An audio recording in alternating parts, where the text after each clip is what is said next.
नमस्कार।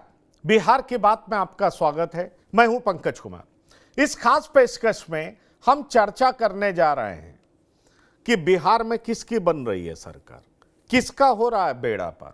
ठीक है, कल दूसरे चरण का चुनाव है, लेकिन सवाल यह है कि बिहार किस ओर बढ़ रहा है। क्या 2025 से 30 फिर होंगे नीतीश, या सरकार बदल रही है, हवा बदल रहा है, वोटिंग पैटर्न चेंज हो चुका है। महिलाओं वाली बात सच है, लेकिन युवाओं ने बढ़ चढ़ करके हिस्सा लिया है। इससे सरकार बदल सकती है। क्या होने जा रहा है बिहार में, हम सीधे तरीके से आपको बताएंगे। क्योंकि देखिए, पहले चरण के चुनाव में 121 सीटों पर मतदान तो हो गया, लेकिन दूसरे चरण के चुनाव में 20 जिलों में असर किसका होगा। दरअसल ये मत भूलिए कि इन जिलों में और खास तौर पर इन इलाकों में पिछली बार विशेष तौर पर मगध और शाहाबाद में एनडीए की स्थिति अच्छी नहीं रही थी। तो क्या एनडीए इस बार बहुत बेहतर करने जा रहा है? क्या अगर महागठबंधन ने पहले चरण में बढ़त ले लिया तो दूसरे चरण में महागठबंधन अच्छा करेगा ही करेगा, और इसलिए पलड़ा महागठबंधन की तरफ झुकता हुआ नजर आ रहा है? क्या होने जा रहा है, हम बिल्कुल स्पेसिफिक सवाल करेंगे। बिहार के हम काफी बिहार को समझने वाले पत्रकारों, पॉलिटिकल एनालिस्ट हमारे साथ जुड़ने जा रहे हैं, उनसे हम चर्चा करेंगे, जमीनी हकीकत बताएंगे कि दरअसल बिहार में हवा किस ओर बह रही है, क्या होने जा रहा है, कौन मुख्यमंत्री बन रहा है, किसकी सरकार बन रही है, मुद्दे अहम क्या हैं, और इस बार बिहार अलग क्यों है। इन तमाम सवालों का जवाब हम देने जा रहे हैं, क्योंकि हमारे साथ जुड़ेंगे कुछ मेहमान। लेकिन आपको सुनाते हैं कि किस तरह से दोनों तरफ से दावे किए जा रहे हैं। लेकिन तेजस्वी यादव बढ़ चढ़ करके कह रहे हैं कि सरकार हमारी बन रही है, और बीजेपी कह रही है तेजस्वी कुछ भी बोलते हैं। दरअसल है क्या, यह हम आपको सुनवाते हैं, फिर हम शुरू करेंगे चर्चा। भाजपा या एनडीए शासित इन राज्यों से आए हैं जवान। उत्तर प्रदेश से 40 कंपनियां, गुजरात से 27 कंपनियां, मध्य प्रदेश से 23 कंपनियां, असम से 15 कंपनियां। गृह मंत्री को कोई काम नहीं है। पटना में लगातार कई दिनों से डेरा बनाए हुए कई बड़े बड़े अधिकारियों को बुलाया गया, निर्देश दिए गए, अपने रेंज का देखना है उनको, कहाँ डिस्टर्ब करना है, किन किन व्यक्तियों को चुनाव से पहले उठाना है। मतलब सीएम हाउस से भी एकाध रिटायर्ड अधिकारियों द्वारा लगातार फोन जा रहा है बड़े बड़े जिला के अधिकारियों को, रेंज वाले जितने अधिकारी हैं, बुलाया जा रहा है, निर्देश दिया जा रहा है। तो ये बौखलाहट बताती है कि ये लोग जाने वाले हैं। हम लोगों की पैनी नज़र है, जनता एक पांव पे खड़ी है। हम तो चाहेंगे कि जितने अधिकारी, सूचना आपको उन्हीं अधिकारियों से मिली है जिनको ये निर्देश दिए गए। तेजस्वी यादव और राहुल गांधी क्या बोलते हैं उनको कोई सीरियसली नहीं लेता है। हर घंटे मतदान के आंकड़े आ रहे थे। पहली बार रिकॉर्ड वोटिंग हुई है। अगर रिकॉर्ड वोटिंग हुई है, महिलाओं ने 8% ज़्यादा मत दिया है पुरुषों से, तो जाहिर बात है तेजस्वी यादव और राहुल गांधी की नींद उड़ चुकी है। वह जानते हैं कि सरकार उनके हाथ से जा चुकी है। अब वो लोग महज 20 सीट जीतने का प्रयास कर रहे हैं। राहुल गांधी ने अपना बयान दिया है। उन्होंने कहा कि प्रधानमंत्री मोदी, गृह मंत्री अमित शाह और जो मुख्य चुनाव आयुक्त हैं, ये ज्वाइंट पार्टनरशिप कर रहे हैं चुनाव में। 18 लाख मरे हुए लोगों का नाम काटना, जिनके नाम डुप्लीकेट थे उनका नाम हटाना, जो घुसपैठिए हैं उनको यह सबूत मांगना कि तुम सबूत दो कि तुम भारत में तुम्हारा जन्म हुआ है, ये सब ऐसी चीज़ें हैं जो वोट बैंक के कारण तेजस्वी यादव और राहुल गांधी को बहुत अखरता है। राहुल गांधी ने एसआईआर के बारे में जितने भी प्रेस कॉन्फ्रेंस बिहार को लेके की, सब गलत, झूठ और अफवाह निकली। उसी प्रकार से हमेशा से ये होता रहा है।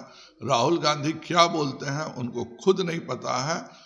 अब तो उम्र हो गई, 4 साल में वो सीनियर सिटीजन होंगे और अभी तक उनको सामान्य बुद्धि भी नहीं आई है। चलिए, राहुल गांधी को सामान्य बुद्धि नहीं आई है और इनको कोई सीरियसली नहीं लेता, तेजस्वी यादव और राहुल गांधी को। ये चुनाव के दरमियान बोल रहे हैं कौन? तो जायसवाल साहब बोल रहे हैं, बिहार के पूर्व प्रदेश अध्यक्ष हैं और ये जान लीजिए मेंबर ऑफ पार्लियामेंट भी हैं। तो दरअसल चुनाव के बीच इस तरह के बयान का क्या मतलब है? या फिर तेजस्वी यादव जो कह रहे हैं कि अफसर ही उनको बता रहे हैं क्या हो रहा है। तो दरअसल क्या बीजेपी डिफेंसिव हो रही है, और डिफेंसिव इसलिए हो रही है क्योंकि उसको लग रहा है कि चुनाव हार रही है, या फिर तेजस्वी यादव चुनाव से पहले नेता जिस तरीके से बोलते हैं तेजस्वी बोल रहे हैं? दरअसल क्या हुआ है, महिलाओं ने ज्यादा वोट किया है पुरुषों की तुलना में, तो ये एनडीए के लिए अच्छी बात है जिसका जिक्र जायसवाल कर रहे थे। आखिरकार इसकी हकीकत क्या है और कौन जीत रहा है? दूसरे चरण में क्या होने जा रहा है, इन तमाम बातों की चर्चा हम करने जा रहे हैं। हमारे साथ जो मेहमान जुड़ रहे हैं उनसे आपका परिचय करा दें। हमारे साथ मृत्युंजय शर्मा जी जुड़े हैं, राजनीतिक विश्लेषक। मृत्युंजय जी, आपका बहुत स्वागत है। और हमारे साथ संतोष सिंह जी जुड़े हैं जो बिहार से लगातार नई नई खबरों के साथ आते हैं। कई खबरें इनकी जो है जोरदार तरीके से सेंसेशन भी पैदा करती हैं, बहुत लोग सुनते हैं आखिरकार इनका ये अलग रिपोर्ट क्या है। तो आप संतोष की रिपोर्ट वो भी सुनते होंगे। तो संतोष सिंह जी, आपका बहुत स्वागत है। मैं सीधा आपके साथ आना चाहूंगा। और मृत्युंजय जी, आपका भी बहुत स्वागत है। संतोष जी, इस बार बहुत तरह की बातें, बहुत तरह के दावे किए जा रहे हैं। महिलाएं ज्यादा वोट कर रही हैं तो कहा जा रहा है कि ये एनडीए का वोटर है, नीतीश कुमार का वोटर है।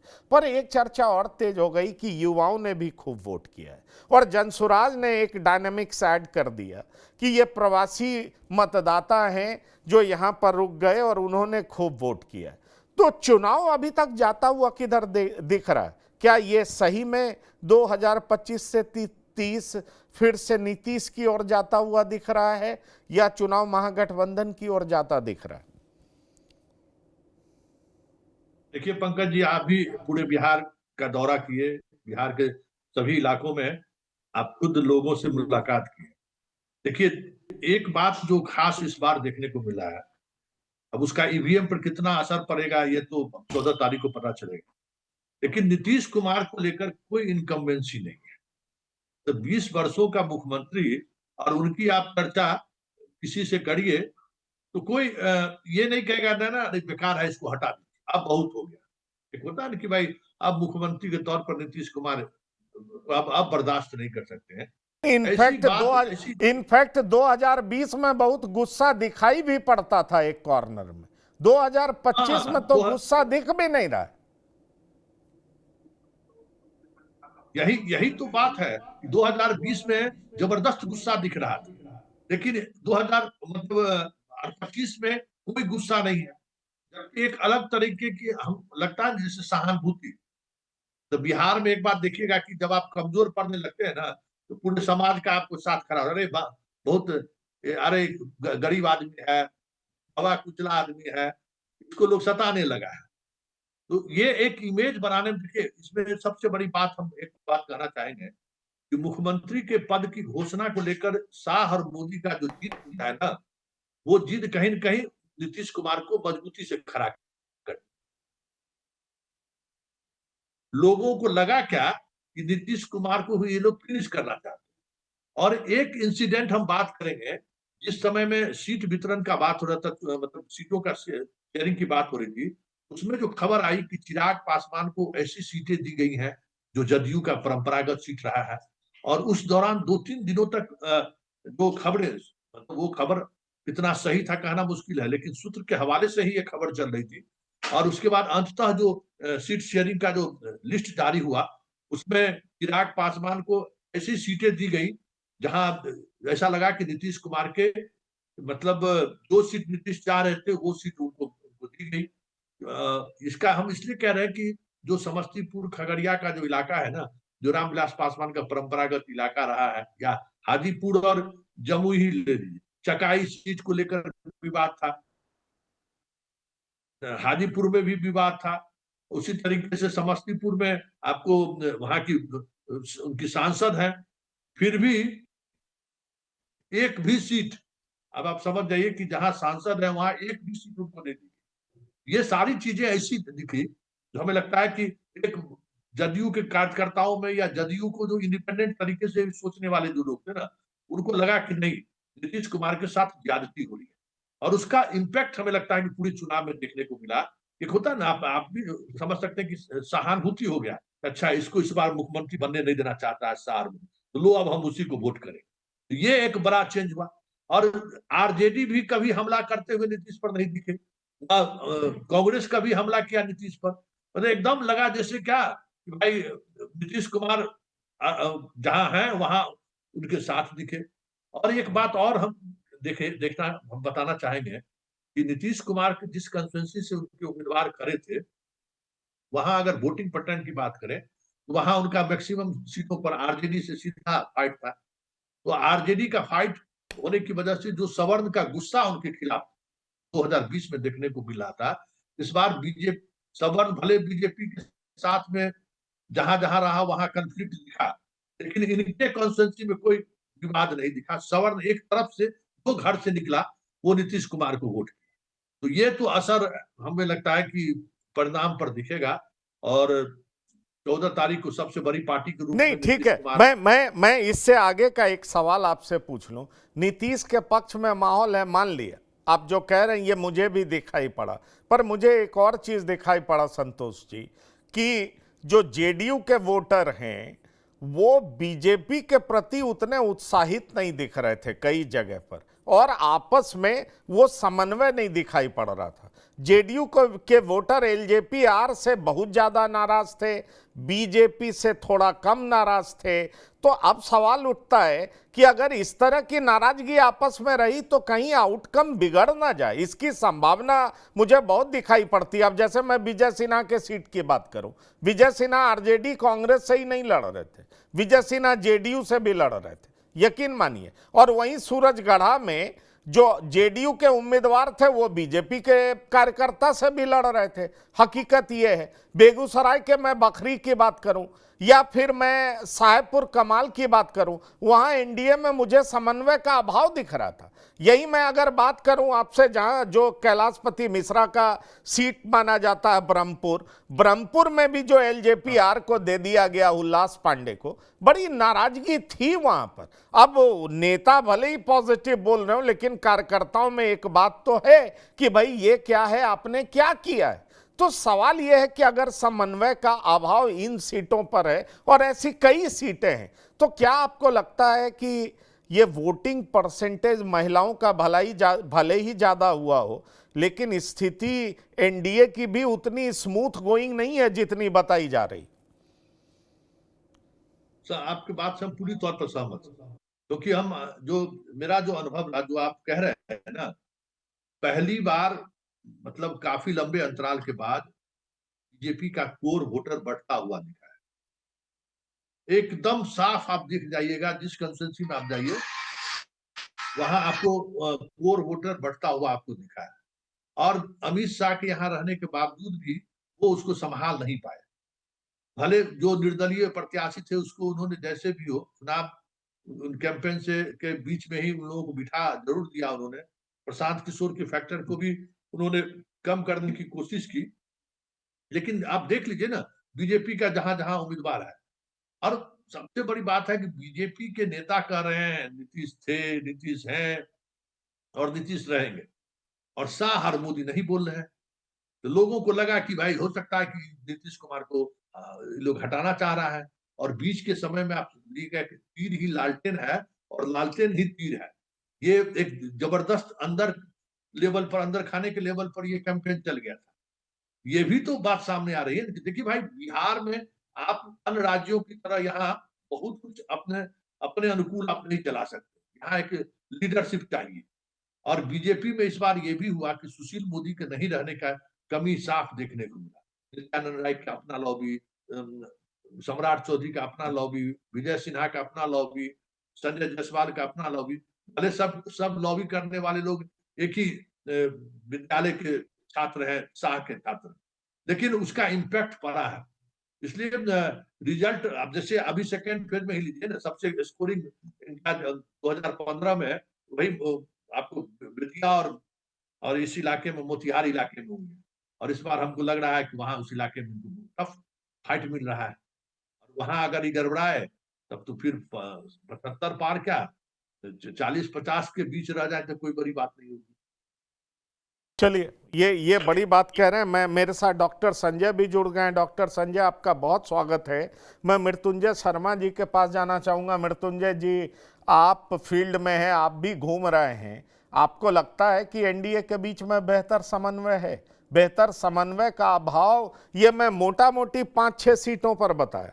मैं आपको बता सकता हूं, तेगड़ा में भी जेडीयू बीजेपी के साथ खड़ी दिखाई नहीं पड़ रही थी उस तरीके से। और क्योंकि पिछले बार तक जेडीयू के पास वो सीट थी, इस बार बीजेपी से रजनीश खड़े, वहां पर जनसुराज का भी उम्मीदवार है। एक तीसरा फैक्टर भी है, उसने भी ठीक ठाक वोट काटा है। और उसके बाद से कहा जा रहा है कि तेगड़ा में रजनीश जीतेंगे या क्या होगा पता नहीं, कहीं फिर से राम रतन जी जो हैं कम्युनिस्ट के उम्मीदवार, वो जीत जाएंगे। तो कुल मिलाकर के मैं यही आपसे पूछना चाह रहा हूं कि जिस तरीके से एनडीए में कोऑर्डिनेशन का अभाव था, वो बीजेपी को परेशान कर रहा है, एनडीए के लिए खतरे की घंटी है, ऐसा दिख रहा है आपको? पंकज जी, मुझे लगता है कुछ सीटों पे आप जो बोल रहे हैं वो सही बात है। बहुत ब्रॉडली आप बोलेंगे पूरे बिहार में तो मुझे लगता है बीजेपी और जेडीयू में वोट ट्रांसफर करीब करीब हो रहा है। कहीं भी किसी भी अलायंस में इनफैक्ट 100% वोट ट्रांसफर संभव नहीं होता है, और लोकल ग्रीवांसेस होते हैं, खास करके जब सीट्स या कैंडिडेट्स चेंज हो गए हो। जहां थोड़ा सा वोट ट्रांसफर की मुझे दिक्कत लग रही है वो है जेडीयू और एलजेपी। बीजेपी एलजेपी में भी दिक्कत नहीं दिख रहा है। बाकी हम और आरएलएसपी जिसके जहां पे कैंडिडेट्स हैं, या वो आराम से वोट ट्रांसफर करा पा रहे हैं दोनों पार्टियों को। एलजेपी वाला एक फैक्टर डेफिनेटली है। लेकिन अब ये मैं बोलूंगा कि ये दोनों तरफ है। इनफैक्ट आप दूसरी तरफ भी देखेंगे महागठबंधन में, तो वहां भी आपको दिखेगा जैसे जो जो वीआईपी का वोट्स है वो बहुत जगह पे आपको ट्रांसफर होता हुआ नहीं दिखेगा। इनफैक्ट वो आरजेडी को ट्रांसफर होता हुआ नहीं दिखेगा, कांग्रेस को ट्रांसफर होता हुआ नहीं दिखेगा। माले में और आरजेडी में ज्यादातर जगहों पे सिंक है, लेकिन जैसे मैं अभी जस्ट अरवल में था, वहां पे जो माले हैं और वहां पे जो यादव है उनके बीच बहुत वर्षों से, दशकों से मैं बोलूंगा अदावत अदावत चलती है एक प्रकार से। तो बहुत सारे ऐसे वोटर्स हैं जो माले को वोट नहीं करना चाहते हैं। तो लोकलाइज्ड स्तर पे आप देखेंगे तो इस प्रकार के वोट ट्रांसफर में इश्यूज आते हैं, वो बहुत सही बात है, और इस बार भी आ रहे हैं, दिख रहा है। लेकिन मुझे लगता है कि इसको आप दोनों तरफ से कैंसिल आउट कर सकते हैं एक फैक्टर के तौर पर, कि दोनों तरफ से कुछ कुछ सीटों पे ये प्रॉब्लम रहेगी ही रहेगी। जहां तक ब्रॉड मुझे लगता है कि वोट ट्रांसफर कितना हो पा रहा है, उसमें मुझे दिख रहा है कि एनडीए के जितने घटक दल हैं, जो लिमिटेड वोट ट्रांसफर है उसके बावजूद काफी एक स्ट्रॉन्ग कास्ट इक्वेशन बन पा रहा है। मैं अगर बोलूं पिछले बार जैसे मान लीजिए जो जो एलजेपी थी वो अलग से लड़ रही थी, पासवान का अगर मैं बोलता हूं 100% वोट ट्रांसफर नहीं होता, 60% वोट ट्रांसफर हो रहा है। पिछली बार तो वो डेफिनेटली नहीं आ रहा था। अगर वो 60% इस बार उस पार से इस पार आ रहे हैं तो उसको आप डबल कर लीजिए ऐसे ही। तो मुझे लगता है वो फैक्टर है। और इस कारण से देखेंगे जो प्रथम फेज में भी मुझे दिख रहा है, बहुत जगह जहां पे क्लोज फाइट की बात हम करते हैं, खास करके 5 या 10 हजार वोटों से कम का जहां अंतर रहा है पिछले 2020 के चुनावों में, वहां पे आप देखेंगे इस जातीय समीकरण के कारण स्पेशली अगर 5 हजार वोट भी इधर से उधर शिफ्ट हो जा रहा है तो उसमें दिख रहा है कि वो सीट पलटती हुई दिख रही है। यही रीजन आपको इनफैक्ट मगध और शाहाबाद में सबसे ज्यादा मुझे लगता है पंकज इस बार विजिबल होने वाला है। पिछली बार का आप रिजल्ट देख लीजिए कि मगध शाहाबाद पूरी तरह से साफ था एनडीए, लेकिन इस बार कम से कम 10 सीटें ऐसी हैं जो काफी पॉजिटिवली कही जा सकती हैं कि वो एनडीए के पक्ष में आ जाएंगी। एक दो सीटें ऊपर नीचे हो सकती है, लेकिन वहां पे डेफिनेटली 8-10 सीटों का फायदा होता हुआ दिख रहा है। और इसका सिर्फ और सिर्फ एकमात्र रीजन यही है कि कुशवाहा जी भी साथ में है और एलजेपी भी साथ में है, तो वो कास्ट कॉम्बिनेशन काम कर रहे हैं। बाकी जगहों पे भी आप देखेंगे जो बाकी पट्टी के रीजन है, इनफैक्ट जहां नॉर्थ बिहार का रीजन देख लीजिए, चाहे वो तिरहुत का रीजन हो, वहां पे ऑलरेडी एक प्रकार से वो स्ट्रांग होल्ड रहा था पिछली बार भी एनडीए का, वहां मुझे बहुत ज्यादा दिक्कत नजर नहीं आ रही है। एक रीजन जहां मुझे बस थोड़ा सा डाउट लग रहा है वो है सीमांचल का रीजन। सीमांचल में क्या हुआ, पिछली बार एआईएमआईएम ने काफी स्ट्रांग एक इन्फ्लुएंस प्ले किया था। इस बार एक जो नैरेटिव चला है वो ये है कि जब एआईएमआईएम के विधायक जीतने के बाद भी आरजेडी में ही चले जाते हैं तो क्या फायदा फिर उन्हें वोट देकर, इससे अच्छा आरजेडी को ही वोट दे देते हैं। तो ये पता नहीं कि इस बार वो लोग कितना एक तरह से वोट काटेंगे या कितना इन्फ्लुएंस कर पाएंगे उस रीजन में। और एक प्रकार से जो मुस्लिम वोट है वो कंसोलिडेट होगा मुझे लगता है इंडी गठबंधन की नहीं, तरफ। वो और वो इस कारण वो, पिछली बार जो एक तरह से सम्मानजनक स्थिति थी मुझे लगता है एनडीए की, वहां पे 24 सीटों में अगर मैं सही हूं तो 12 सीटें आई थी एनडीए को, वहां मुझे थोड़ा सा नुकसान होता हुआ दिख रहा है। नहीं, अदरवाइज इलेक्टोरली नुकसान कास्ट होता हुआ इक्वेशन। दिख रहा है। लेकिन मृत्युंजय जी, मुझे और भी चीजें परेशान कर रही हैं। दरअसल एक सीट का इंपैक्ट कई सीटों पर होता है, रिपल इफेक्ट होता है।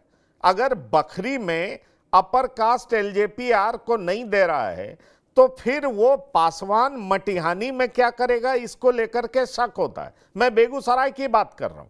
जरा आप सोचिए कि एलजेपीआर उम्मीदवार किसको बनाता है मनेर में, और वो पहले से ही बात होने लगती है कि ये कितने वोट से जीत हारेंगे।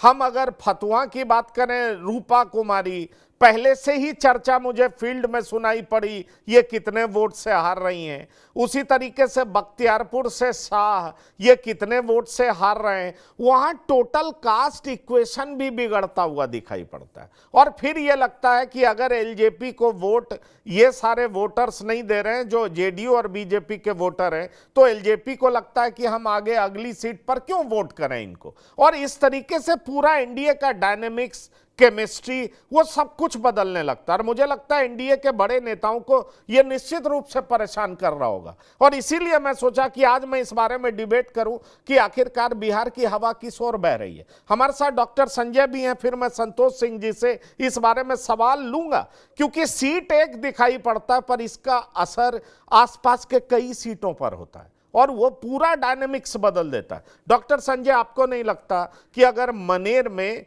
बीजेपी के वोटर, जेडीयू के वोटर एलजेपी के उम्मीदवार को वोट ना दें, फतुहा में नहीं दें, पालीगंज में नहीं दें, बख्तियारपुर में नहीं दें, तो इसका प्रभाव आसपास के कई सीटों पर नहीं होता होगा?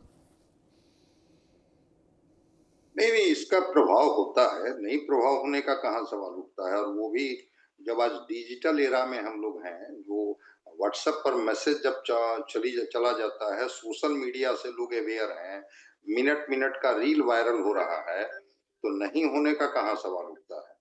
लेकिन हाँ, एक चीज जो है जिसको हम लोगों को समझने की जरूरत है, क्योंकि ब्रॉड प्रोस्पेक्ट में चीजों को आप देख रहे थे, ऐसा कुछ नहीं है कि मान लिया जाए कि एक जगह कोई लोग मत नहीं दे रहे हैं किसी गठबंधन को, तो दूसरे जगह भी उनके लोग उनके उस गठबंधन को पूरी तरह से नकार देंगे, ऐसा मुझे नहीं दिखता है।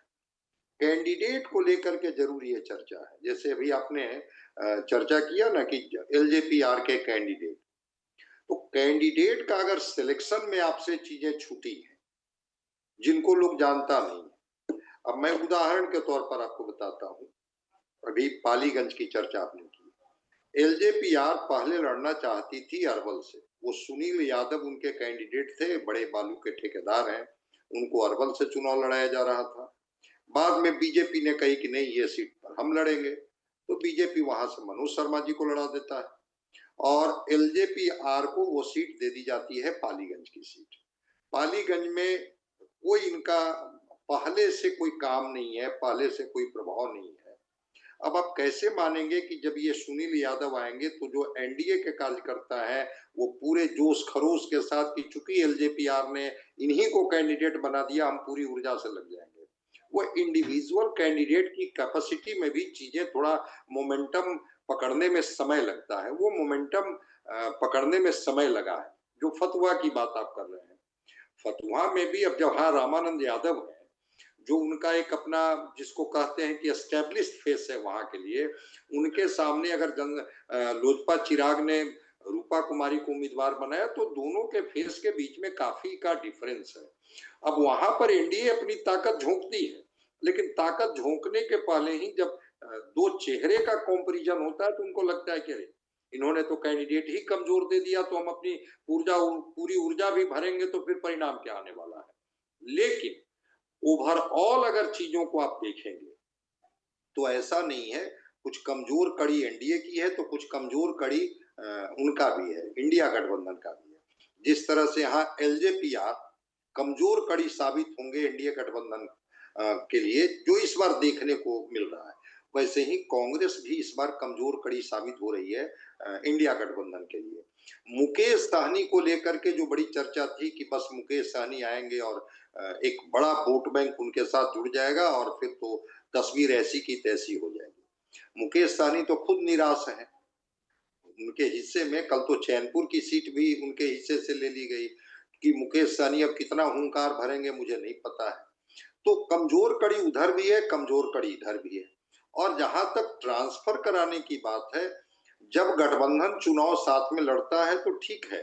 कुछ लोग 10-20% वोट ऐसा होता है जो इस पर कास्ट डायनेमिक से बाहर नहीं निकल पाता है कि ठीक है, हमारी जाति के उम्मीदवार वहां हैं तो उनको वो लोग वोट नहीं कर रहे हैं तो फिर हम यहाँ क्यों वोट करें। लेकिन इसको टोटलिटी में देखने की जरूरत नहीं है कि वो पूरा कास्ट ही जो है वो बगावती तेवर अपना लिया कि अगर वो वहां नहीं दे रहे हैं तो हम यहाँ पूरा नहीं देंगे। पता नहीं चलता, क्योंकि जो वोकल लोग होते हैं उनकी आवाजें तो ठीक उनका है। रेजोनेंस सुनाई पड़ता है। नहीं, पर डॉक्टर लेकिन संजय आपने सबकी आवाज आपने एक बड़ी महत्वपूर्ण बात की और मैं चाहूंगा कि संतोष जी इस पर बोलें। संतोष सिंह जी, संतोष कुमार जी भी आ गए हैं, इनसे भी, इनके पास भी जाएंगे। आपका स्वागत है संतोष कुमार जी। अभी कमजोर कड़ी की बात कर रहे थे डॉक्टर संजय और मृत्युंजय शर्मा जी भी बात कर रहे थे।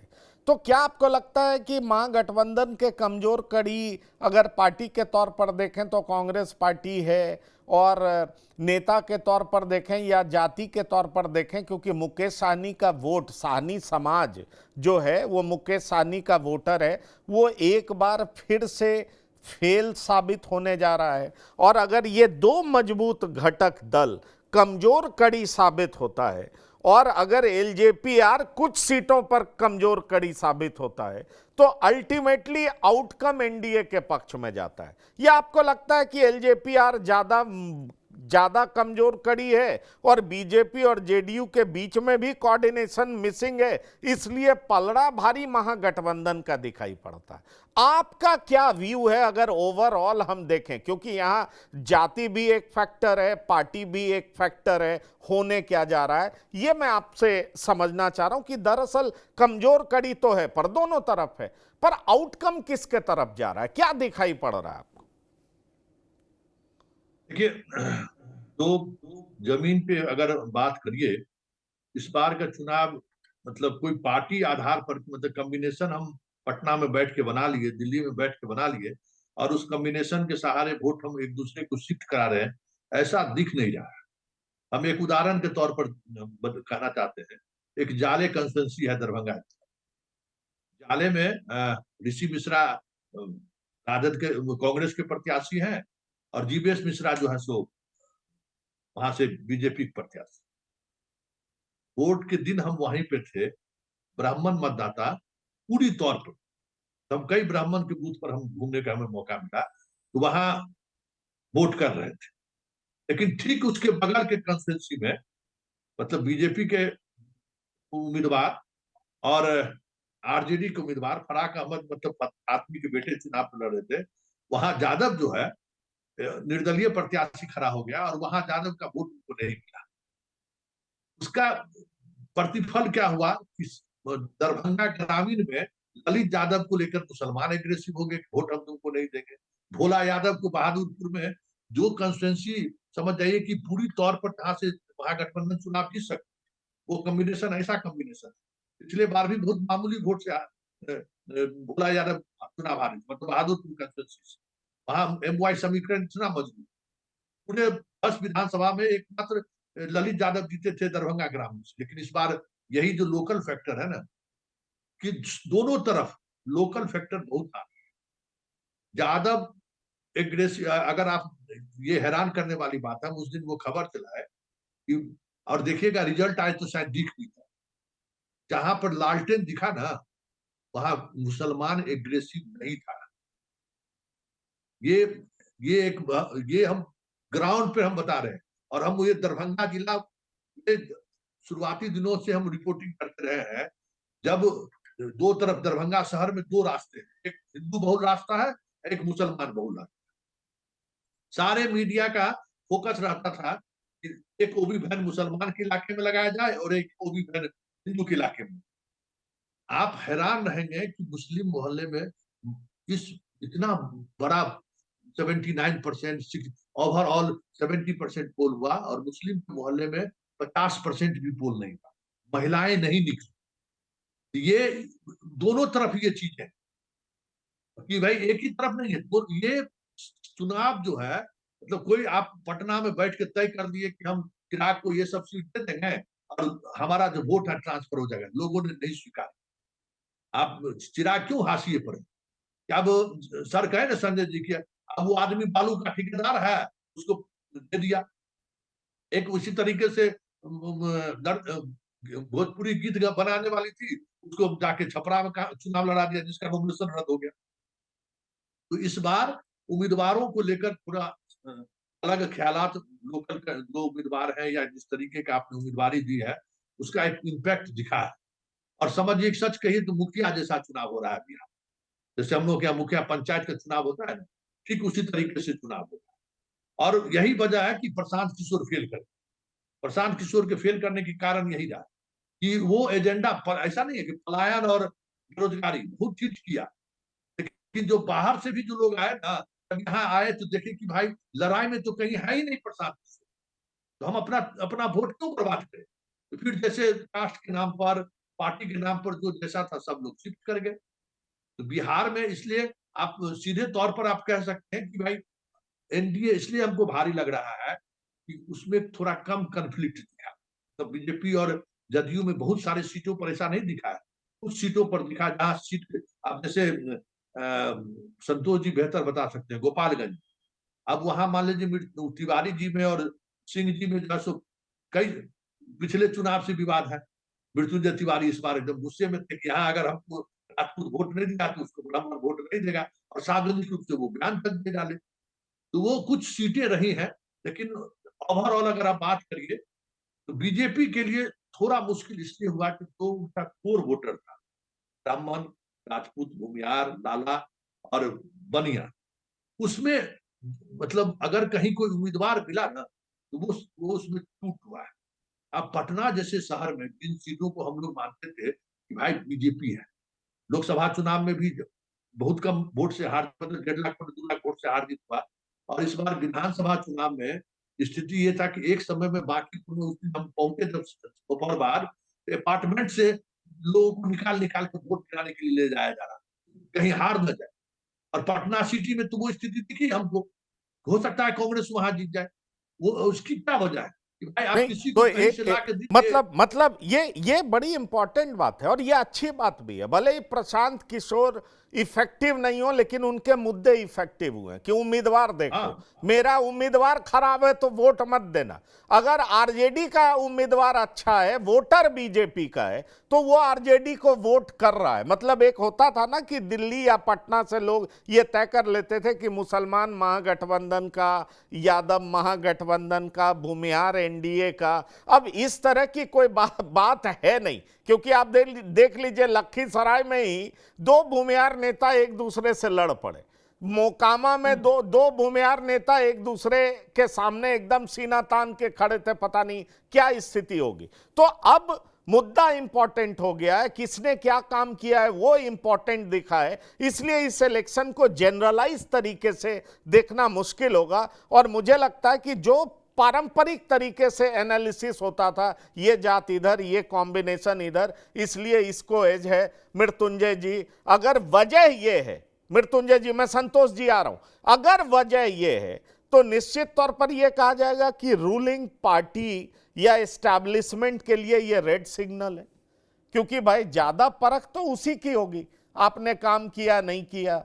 आप जो कहते हैं हमने 5 पार्टी को इकट्ठा कर लिया और हमारा जातीय समीकरण बेहतर है, तो जातीय समीकरण बेहतर होगा, लेकिन जिनको आप अपना वोटर मान रहे हैं उनके, और जो वहां पर विधायक होंगे एंटी इनकम्बेंसी होगी, उनके काम की परख होगी, तो जो आपका जाति पारंपरिक तौर पर वोट करता रहा है वो कहीं विकल्प तलाश रहा होगा, ऐसी संभावना दिखाई पड़ती है।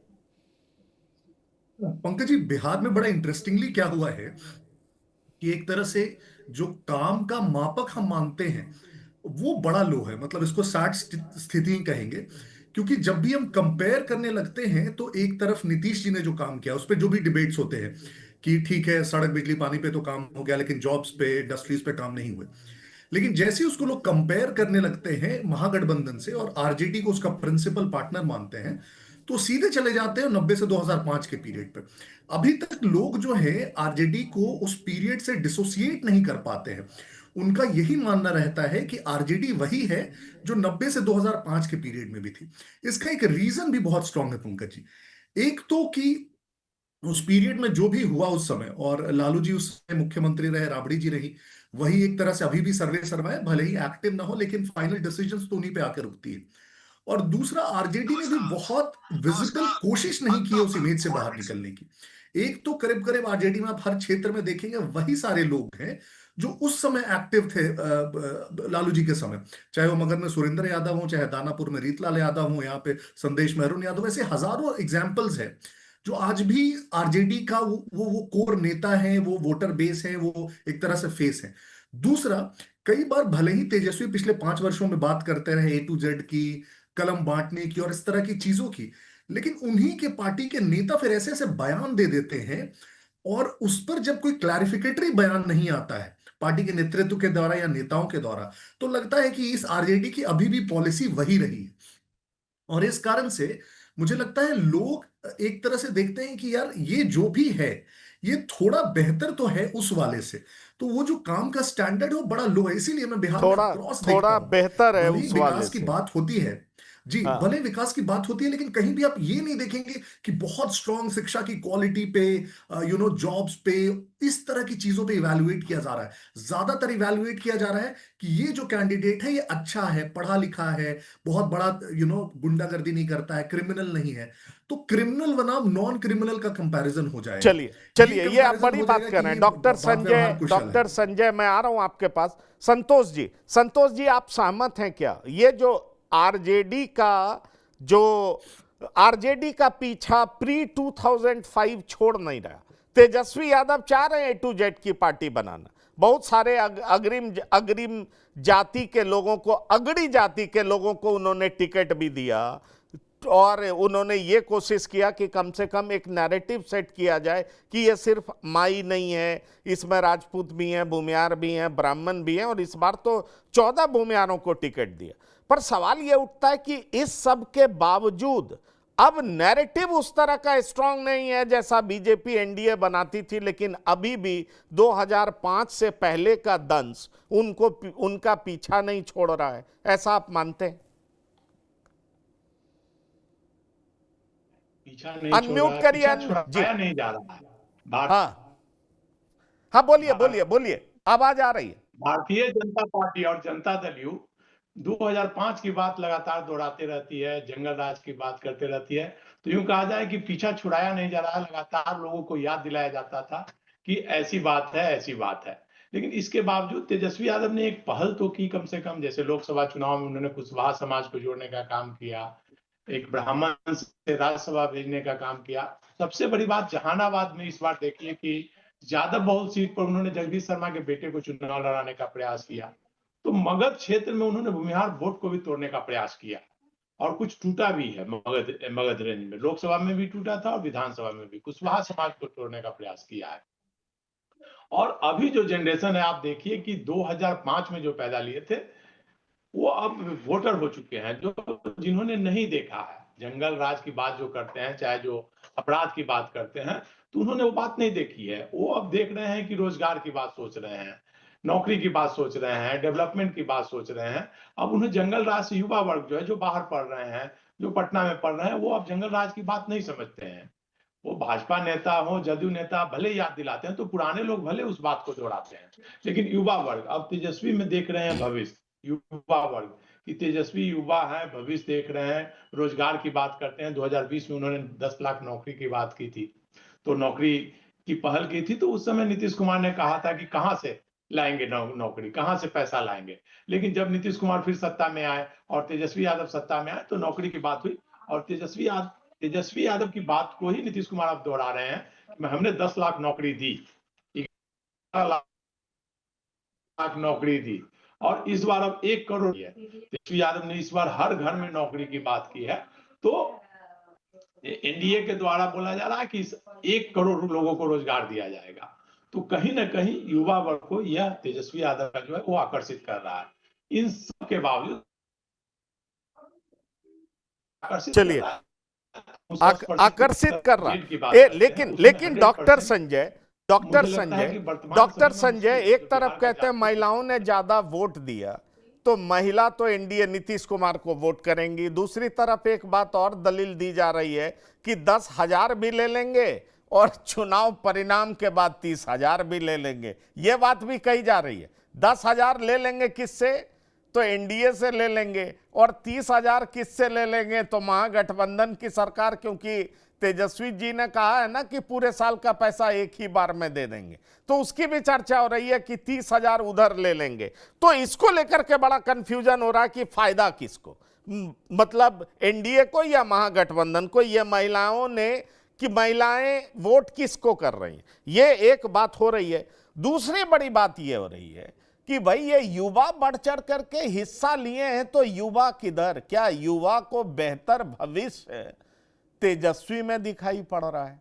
और इसीलिए जितने लोग एनालिस्ट हैं, स्पेकुलेट कर रहे हैं या एनालाइज कर रहे हैं, उनको समझ में नहीं आ रहा है कि बिहार का चुनाव जा किधर रहा है, किधर जा रहा है। क्योंकि अभी मृत्युंजय जी ने कहा कि ओवैसी फैक्टर भी कमजोर पड़ता हुआ दिख रहा है सीमांचल में, जैसे पिछली बार हुआ था वैसा नहीं है, तो महागठबंधन को एज होगा।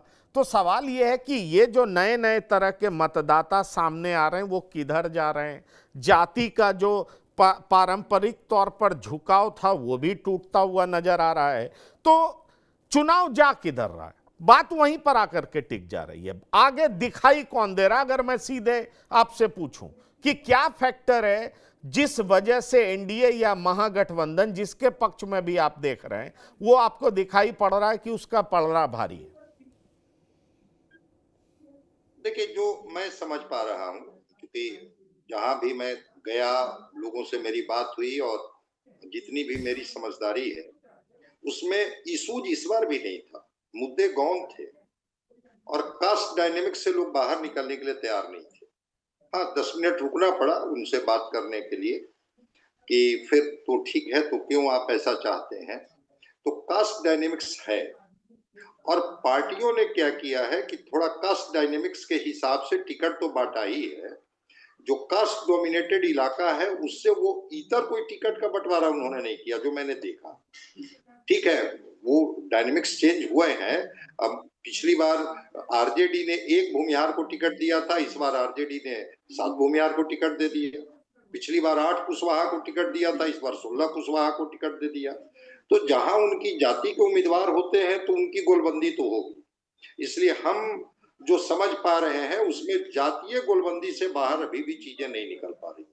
हाँ, जो कुछ इंडिपेंडेंट कैंडिडेट हैं या जो जनसुराज के कैंडिडेट हैं, आएगा, हम लोग 14 को भी बात कर लेंगे फिर।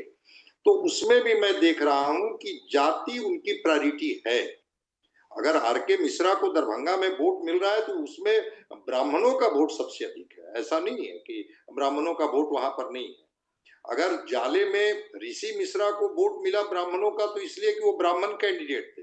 वो मुसलमान कैंडिडेट अगर वहां होता तो कितना मिल पाता ऋषि मिश्रा को, इस पर हमको डाउट था, जैसा कि पिछली बार जिसका एज मिल गया था जीवेश मिश्रा।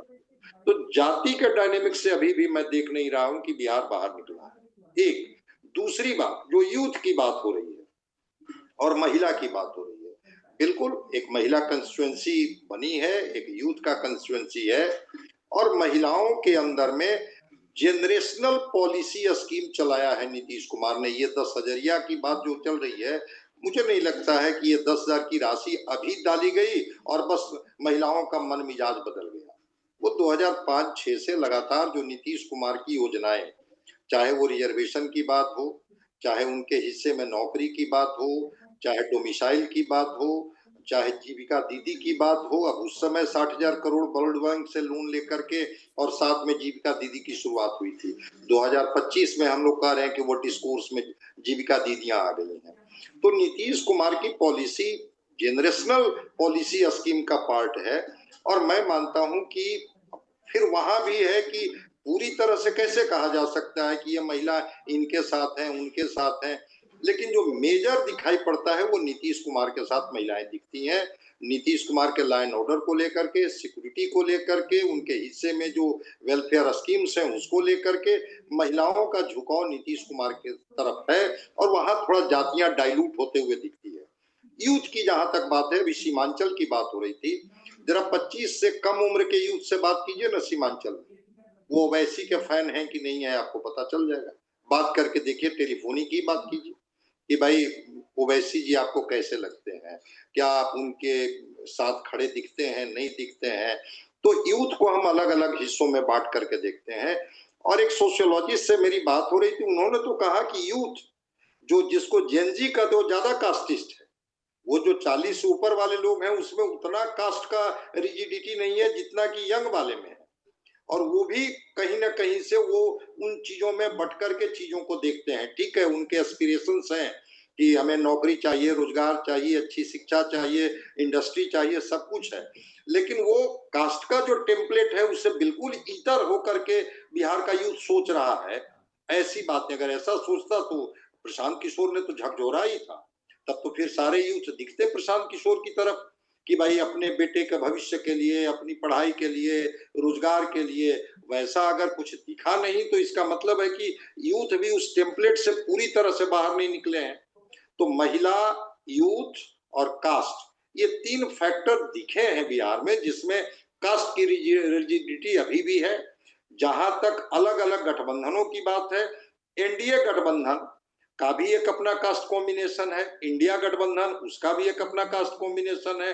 एक दूसरे में सेंध लगाने की कोशिश की गई है, ऐसा नहीं है कि सेंध लगाने की कोशिश नहीं की गई है।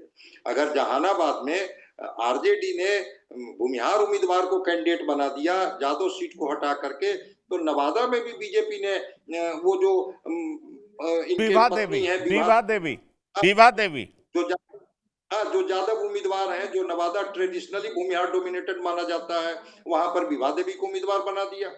ऐसा अगर आप 243 की समीक्षा करेंगे तो आपको मिलेंगे कि इस तरह का चेंजेज आपको मिलेंगे बिहार में, जिसमें लोग कास्ट कॉम्बिनेशन को ब्रेक करने की कोशिश की है। लेकिन अंततः वही कास्ट के टेम्पलेट में पार्टियों ने टिकट दिया है। 2 पार्टी बड़े तौर पर उभर करके दिख रही है आते हुए, जेडीयू और आरजेडी। बीजेपी थोड़ा हमें पिछड़ते हुए इस बार दिख रही है, कारण चाहे जो हो। और बाकी जो अलायंस के पार्टनर हैं, उनकी ताकत पर गठबंधन की तस्वीर बनेगी या गठबंधन की तस्वीर बिगड़ेगी। चलिए, ये बड़ी महत्वपूर्ण है, पर गठबंधन की तस्वीर बनेगी या बिगड़ेगी, पर सवाल फिर वही आ जाता है। संतोष जी, आ रहा हूं मृत्युंजय जी आपसे पूछने कि 25 से 30 नीतीश या तेजस्वी यादव, इस चुनाव में आप देख क्या पा रहे हैं? और अगर तेजस्वी हैं तो वो नया फैक्टर क्या है जो तेजस्वी को कुर्सी पर ला रहा है? अभी थोड़ी देर पहले तक हमारे साथ संतोष सिंह जुड़े थे, वो कह रहे थे कि आप हैरान हो जाएंगे, और सही में मुझे भी बहुत जगह ऐसा दिखाई दिया कि नीतीश कुमार के खिलाफ कोई एंटी इनकम्बेंसी नहीं है और सारी पार्टियां नीतीश कुमार को टारगेट भी नहीं कर रही। तो ऐसे में सवाल उठता है कि पोस्ट इलेक्शन क्या होने जा रहा है, ये तो बाद में पता चलेगा, लेकिन अभी जिस लाइन पे वोटिंग हो रहा है उस लाइन की अगर हम बात करें तो आपको क्या दिखाई पड़ रहा है, किसका पड़ रहा भारी? संतोष कुमार जी। देखिए, इस बार का चुनाव का जो फैक्टर है, दोनों बराबरी की लड़ाई है, कोई भी पलड़ा भारी नहीं दिख रहा है। 2020 में चिराग पासवान फैक्टर थे, चिराग पासवान के कारण आरजेडी बड़ी पार्टी के रूप में उभरी थी, और इस बार भी चिराग पासवान भी एक फैक्टर है और एक प्रशांत किशोर भी फैक्टर है। चिराग पासवान का जहां जहां कैंडिडेट है वहां पर जदयू के कुछ वोटर जो है, जदयू समर्थक जो माने जाते हैं, वो चिराग पासवान को वोटिंग नहीं कर रहे हैं, तो उसका नुकसान एनडीए को होगा, वहां इंडिया गठबंधन को फायदा होगा। उसी प्रकार से प्रशांत किशोर की बात ले लीजिए, प्रशांत किशोर कहीं इंडिया गठबंधन को फायदा पहुंचा रहे हैं तो कहीं एनडीए को फायदा पहुंचा रहे हैं। पटना भाजपा की परंपरागत सीट है, मानी जाती है। कुम्भरार में, तो कुम्भरार में प्रशांत किशोर के कैंडिडेट अगर जितना ज्यादा वोट लाएंगे तो वो इंडिया गठबंधन को फायदा होगा, वहां पे कांग्रेस को। इसी प्रकार दीघा में प्रशांत किशोर के कैंडिडेट अगर वोट काटते हैं तो वो इंडिया गठबंधन को फायदा होता है। तो कुल मिलाकर देखा जाए तो इस बार भी वही 2020 वाली ही स्थिति रहेगी, मतलब 10 सीट का अंतर रहेगा सरकार बनाने में, 10 सीट। लेकिन एक अंतर इस बार ये है कि नीतीश कुमार इस बार सबसे बड़ी पार्टी के रूप में बनकर उभर रहे हैं। जो नीतीश कुमार को लोग बोल रहे थे कि भाई 3 नंबर की पार्टी थी और इस बार वो फिनिश हो जाएंगे, तो प्रशांत किशोर बोल रहे थे कि इस बार 30 सीट नहीं आएगा, और बाकी दल की नीतीश कुमार अस्वस्थ हैं, उम्र हो चुका है, अब वो रिटायरमेंट के एज में। लेकिन नीतीश कुमार एक बार फिर से सबसे बड़ी पार्टी के रूप में बनकर उभरने जा रहे हैं। और भारतीय जनता पार्टी, जिसके बारे में कहा जा रहा था कि भाजपा का ग्रोथ बहुत अच्छा है, भारतीय जनता पार्टी डाउन इस बार हो रही है। नीतीश कुमार 40 से ऊपर जाएंगे, वो 70-80 तक जा सकते हैं, और भारतीय जनता पार्टी नीचे आ सकती है। और तेजस्वी यादव की बात है तो तेजस्वी यादव भी 80 के आसपास ही रहेंगे, जो पिछले बार थी उससे नीचे ही रहेंगे। तो कुल मिलाकर देखा जाएगा तो इंडिया गठबंधन और एनडीए बराबरी के पर रहेंगे। आप बराबरी पे रख रहे हैं। मृत्युंजय जी, सवाल आपसे भी वही है, कौन 20 है? और अगर इस बार जनसुराज और ओवैसी सीमांचल में नुकसान पहुंचाते हैं और शाहाबाद और मगध में कुशवाहा, उपेंद्र कुशवाहा और चिराग के आ जाने से फायदा होता है, तो क्या बड़ी जीत आप एनडीए की देख रहे हैं? मैं वही कह रहा हूं आपसे, क्या बड़ी जीत देख रहे हैं, या जनसुराज जो है वो बहुत जगह पर तो एनडीए को भी नुकसान पहुंचा रहा है? तो ये सारे फैक्टर्स को अगर आप दिमाग में रखें तो आपके जेहन में क्या आता है, किसका पलड़ा भारी? ये सारा फैक्टर है, क्योंकि पहले चरण में मुझे ऐसा दिखाई पड़ा कि ज्यादा नुकसान जनसुराज एनडीए का कर रही है। मैं कई सीटों के बारे में बता भी सकता हूं। मुजफ्फरपुर नुकसान हो रहा है, चेरिया बरियारपुर नुकसान साफ साफ दिखाई पड़ रहा है, हसनपुर नुकसान साफ साफ दिखाई पड़ रहा है। ऐसी कई सीटें हैं जिसके बारे में मैं आपसे बात करता हूं। तेघड़ा, आरएन सिंह बीजेपी को नुकसान कर रहे हैं, यह बहुत साफ दिखाई पड़ता है। तो मैं वही आपसे पूछ रहा हूं कि ओवरऑल सारे फैक्टर्स को दिमाग में रख करके आप देखते हैं तो कौन मजबूत दिखाई पड़ रहा है, महागठबंधन या एनडीए? पंकज जी, एक 2020 के रिजल्ट के बाद मुझे याद नहीं किसका एक इंडिपेंडेंट रिपोर्ट आया था, और उन्होंने एनालाइज किया था कि एलजेपी के अलग जाने से करीब करीब 35 सीट हैं जो विनेबल सीट थी, जो फिर एनडीए के खेमे में नहीं आई। तो मैं अगर उस 35 को एक तरह से इधर अभी रख के चलता हूं, दूसरी तरफ नुकसान की बात करें तो सबसे पहले प्रशांत किशोर का नुकसान डेफिनेटली होगा, ज्यादा एनडीए को होगा, इसमें कोई डाउट नहीं है। कुछ सीटों पर लेकिन मुझे लगता है, जैसे डॉक्टर संजय बोल रहे थे कि जनसुराज को का वोटिंग ब्लॉक ऐसे कोई अलग सा वोटिंग ब्लॉक नहीं है कि युवा वोट कर रहे हैं या वैसे लोग वोट कर रहे हैं जो रोजगार चाहते हैं, उद्योग चाहते हैं। उसका भी वोटिंग ब्लॉक 80% केसेस में आप देखेंगे कास्ट अलाइंड वोटिंग ब्लॉक है, कि अच्छा वहां कुशवाहा कैंडिडेट दिया और बाकी 2 कैंडिडेट्स जो थे उसमें कुशवाहा नहीं है, तो कुशवाहा सब जाके जनसुराज के कैंडिडेट को वोट दे दे रहे हैं। इसी प्रकार से जहां मुस्लिम कैंडिडेट्स की भी आप बात करेंगे, जनसुराज ने 40 मुस्लिम कैंडिडेट दिए। मुझे लगता है कि उन सीटों पे खास करके जहां दोनों गठबंधन की ओर से मुस्लिम कैंडिडेट्स नहीं है, वहां पे प्रशांत किशोर के मुस्लिम कैंडिडेट्स कुछ वोट्स वहां पे निकाल जाएंगे। मैं मानता हूं जहां ऑलरेडी इनका मुस्लिम कैंडिडेट है महागठबंधन का, वहां प्रशांत किशोर बहुत ज्यादा डैमेज नहीं पहुंचा पाएंगे। तो वहां भी मुझे लगता है जहां जहां वो मुस्लिम वोट्स निकाल पाएंगे कुछ सीटों पे, 10 सीटों पे, वहां महागठबंधन को ज्यादा नुकसान होगा। तो उसका मैं थोड़ा सा कैंसिल आउट कर रहा हूं उनके नेगेटिव इफेक्ट के एनडीए पे। और इस तरह से अगर थोड़ा सा मैथमेटिकली करके देखें तो मुझे लगता है कि एनडीए पिछली बार जिस स्थिति में थी, वो जो एकदम क्लोज मार्जिन से बहुमत में आई थी, उससे थोड़ा पॉजिटिव ही रहने जा रही है किसी भी हाल में। उसमें आप एलजेपी को बोले बहुत खराब भी परफॉर्म करेगी तो 8-10 सीटें मुझे लगता है इससे नीचे एलजेपी नहीं जाने वाली है, उसको आपको ऐड करना पड़ेगा। कुशवाहा जी की कम से कम 2-3 सीटें ऐड करनी पड़ेगी, मांझी जी की सीटें तो ऑलरेडी है। तो मुझे लगता है कि 130 से नीचे एनडीए किसी भी हालत में जाती हुई नहीं दिख रही है और एक कंफर्टेबल मेजॉरिटी के साथ वापस आ सकती है। कंफर्टेबल मेजॉरिटी के साथ वापस आ सकती है। और डॉक्टर संजय, बस मैं वही फाइनल कंक्लूजन आपसे जानना चाहूंगा, क्योंकि देखिए दूसरे चरण का मतदान बहुत इंपॉर्टेंट है। चंपारण में क्या होगा, इसको लेकर के भी बहुत सारी चर्चा है कि वहाँ भी बड़ी टसल है, आपस में लड़ाई है, किसका पड़ रहा भारी, सीमांचल में कौन जीतेगा, किसका पड़ रहा भारी, ये सारी बातें चल रही है। ओवरऑल अगर कल का वोटिंग हो जाता है जो 122 सीटों पर होना है, पर इंडिकेशंस तो मिल रहे हैं, तो आप बिहार में किसकी सरकार देख रहे हैं आने वाले समय में 14 तारीख को? नहीं, देखिए, अपर एज मिलते हुए अभी भी हमको एनडीए को दिख रहा है। ठीक है, थोड़ा नुकसान होते हुए बीजेपी को दिख रहा है कि बीजेपी की सीटें घटेगी इस पर, लेकिन अगर ओवरऑल बात करेंगे तो हमें बीजेपी एनडीए को थोड़ा एज मिलते हुए दिख रहा है।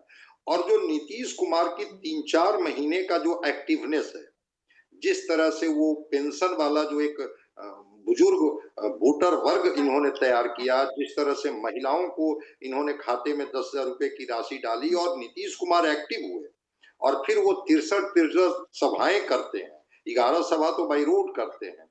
तो नीतीश कुमार का एक्टिवनेस ने फिर से एक बार एनडीए को एक तरह से संजीवनी दे दी। नहीं तो एनडीए को तो मैं देख रहा था 3 महीने 4 महीना पहले एनडीए कॉर्नर्ड होते हुए दिख रही थी। और इधर जो मैं देख रहा हूं कि कांग्रेस और लेफ्ट जो सीपीआईएमएल पिछली बार 12 सीट ला करके एक बढ़िया स्ट्राइक रेट ली थी कि 19 में 12 सीटें जीत गई थी, सीपीआईएमएल और जो सीपीआई सीपीएम और कांग्रेस इंडिया गठबंधन के लिए कमजोर कड़ी साबित होंगे। कमोबेश तेजस्वी जी ने कोशिश की है और उनका एक अपना कोर वोट बैंक है, तो तेजस्वी को जो पिछली बार सीटें आई थी उतनी सीटें ये ला सकते हैं। लेकिन बाकी जो इनके अलायंस के पार्टनर हैं उनमें वो ताकत हमें नहीं दिख रही है, जिससे लग रहा है कि नहीं, इस बार इंडिया गठबंधन को बहुत बड़ा, और जब बदलाव होता है तो सरकार के खिलाफ बहुत बड़ा गुस्सा होता है, आक्रोश होता है। वो गुस्सा और आक्रोश मैं तो चलिए, आप बड़ी बात कह रहे हैं, बड़ी बात कह रहे हैं, और सवाल यही है कि इतने साल के गवर्नेंस के बाद भी, मुख्यमंत्री रहने के बाद भी इस चुनाव में नीतीश कुमार के खिलाफ गुस्सा दिखाई नहीं पड़ रहा है, एंटी इनकम्बेंसी दिखाई नहीं पड़ रहा है। और क्या यही बात नीतीश के सिर पे ताज फिर से पहनाएगा?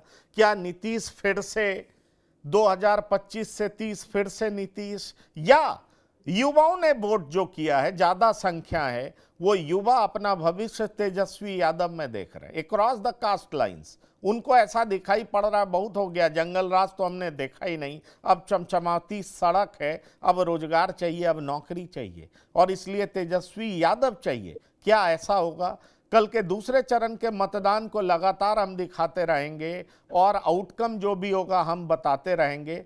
14 तारीख को फाइनल रिजल्ट आना है, वो भी हम अपने दर्शकों को बताते रहेंगे। मृत्युंजय शर्मा जी, डॉक्टर संजय कुमार, संतोष सिंह जी, संतोष कुमार जी, बिहार की बात में शिरकत करने के लिए बहुत बहुत धन्यवाद और शुक्रिया। तो बिहार की बात में इतना ही। ताजा तरीन खबरों के लिए आप लगातार देखते रहिए TV9। धन्यवाद, नमस्कार।